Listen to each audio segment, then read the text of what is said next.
इनकी शिक्षा क्राउथवेट girls school Allahabad में प्रारंभ हुई। इसी स्कूल में प्रसिद्ध कवयित्री महादेवी वर्मा चौहान के साथ थी। वही महादेवी वर्मा है जो 10वीं क्लास में आप लोग पढ़े होंगे, गिल्लू चैप्टर, वही महादेवी वर्मा। बताइए तो कितना इत्तेफाक की बात है कि कोई दो गो मित्र तनिगो में साथ पढ़ते थे और दोनों बड़ा होकर के साथ में ही एक कवयित्री बन गई हैं, है कि नहीं। चलिए आगे देखते हैं।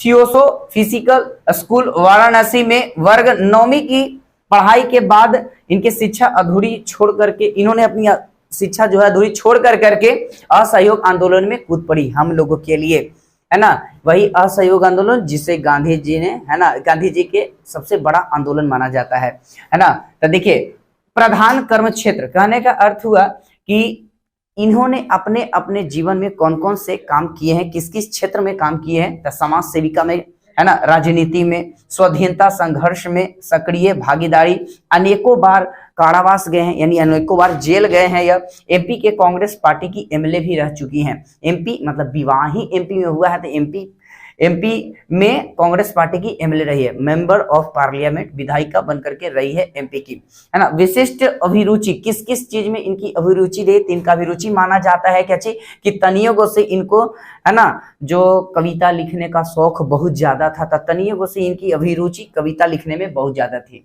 इनकी आते हैं कृतियां के बारे में, इनकी क्या क्या कृतियां हैं। देखिए इनकी कृतियां मानी जाती है, सबसे पहला और सबसे फेमस, अगर आपको 12th क्लास में ऑब्जेक्टिव में पूछा गया तो यही वाला पूछ सकता है, ज्यादा चांस बनता है, बाकी आप याद सब रखिएगा। पहला है मुकुल, कविता संग्रह जो 1930 ईस्वी में प्रकाशित हुआ था। मुकुल कविता संग्रह है जो 1930 ईस्वी में प्रकाशित हुआ था।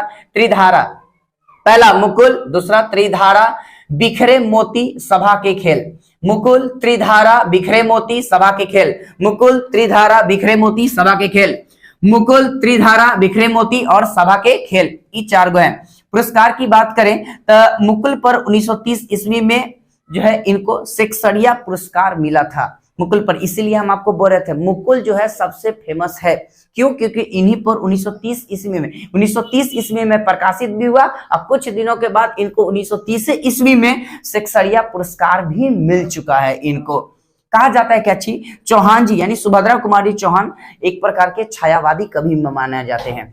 तो देखिए इनसे ज्यादा ऑब्जेक्टिव अब इस चैप्टर से आपको हमें नहीं लगता है कि अब पूछेगा, तो आप इसको अच्छे तरीका से, है ना, नोट्स तैयार कीजिए और इनका कुछ दिन हम वीडियो भी इसका अपलोड होगा। इसके बाद आपको पुत्र वियोग का हम अपलोड कर देंगे, सब्जेक्टिव वाला भी। सब्जेक्टिव एक वीडियो आएगा आपको पूरा एक्सप्लेनेशन कविता का, और दूसरा आएगा आपका वीडियो जो आएगा क्वेश्चन आंसर आएगा।